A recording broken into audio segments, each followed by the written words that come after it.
Hello again, Helldivers. My name is TheMadScorpyon, and welcome back to Helldivers 2. Now, today I wanted to talk about a point that kind of came up in my brain the other day, and discuss whether or not it is impossible to balance this game for the solo player.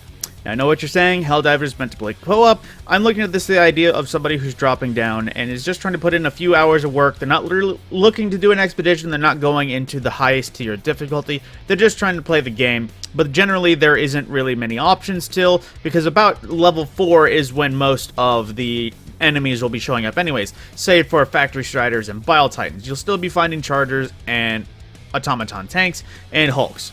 So, looking at it, you have, of course, 3 main options for anti-tank. I'm going to exclude the Spear just because with its weird damage and lock-on, it is kind of in a weird class of its own.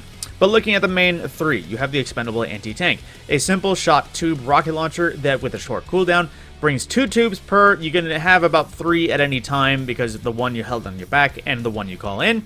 Really good damage, is pretty solid, and of course is the first version of anti-tank you're going to have for dealing with the bigger things.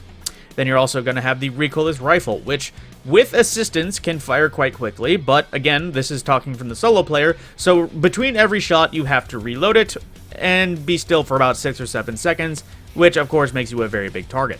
And then of course you have the Quasar laser cannon with a short windup and a bit of a long cooldown. It does have a bit of a skill gap because of the way the barrel floats during charge, but aside from that, it is infinite ammo. You have to wait for the windup and the cooldown, but otherwise you don't have to reload, you don't have to do anything else. Fire and forget practically, because most of the time this does as much damage as anything else.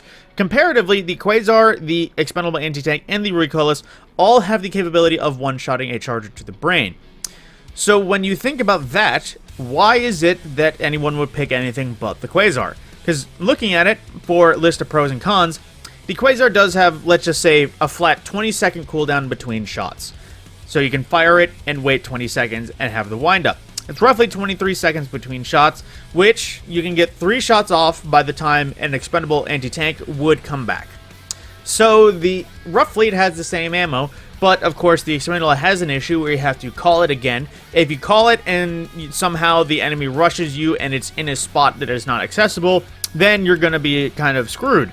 Then looking at the recoilless, again, you do have 6 shots that you can have up to time, but at the same time, you're likely not dealing with extra ammo. You're not going to have somebody reloading you, so again, you're going to have to be immobilized for 6 seconds. Meanwhile, with the Quasar, you can do something I've kind of coined a term called dancing with your enemy. You shoot the Quasar, and then you kind of learn how to deal with it while the cooldown is happening, which is something you could use for the expendable, but you're going to be doing it for a lot longer. Again, this is learning how to dodge chargers in between shots when this is your primary source of dealing with them. So, for the solo player, there seems like no real good option besides the Quasar, because again, the expendable, while short cooldown and easy to use, you do have to call it back down again. There's always a scenario of, what if the enemy rushes you, you are surrounded, the pod that just dropped is in the middle of a bug breach, and you're dealing with everything else coming out of it. You're not going to have a weapon for that charger that just popped out. But the Quasar, fire, and just wait for the cooldown. You still have it on your shoulder, and you don't have to make yourself vulnerable in between shots with the recoilless. Similarly so with the loadout itself, when you're in a team, of course you can spec out. You can see somebody that's bringing the Eruptor, so they cover the anti-armor. You see somebody that's bringing Breaker and another Sickle, so you have crowd control. So you have free choice on what you can bring. You can maybe experiment. Bring something, bring the Pummeler to just be a supportish type with its stunning shots. But say you're solo. Then you really have to choose. You could bring the Pummeler because it can stun, but then your primary won't have any medium armor penetration. You could bring the Breaker against bugs, which is a pretty good solid option all around. Yes, you do have to mag up on the bigger targets, but again, it covers almost the entire field of enemies. But say you want to experiment. You bring the Eruptor. Well, that can cover heavy armor, or medium armor, I should say, and it can pop most of the big things within a few shots. But at the same time, it is a bolt-action sniper rifle, so you're likely going to bring the machine pistol to compensate.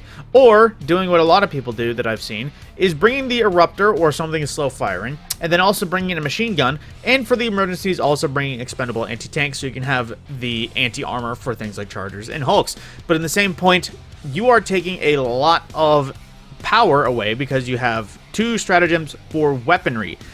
That kind of limits you, and again, this is for the solo play. You're not going to have many alternate options when you get into the field. So, is there really any option to bring anything for the solo player except for something that can cover almost every base?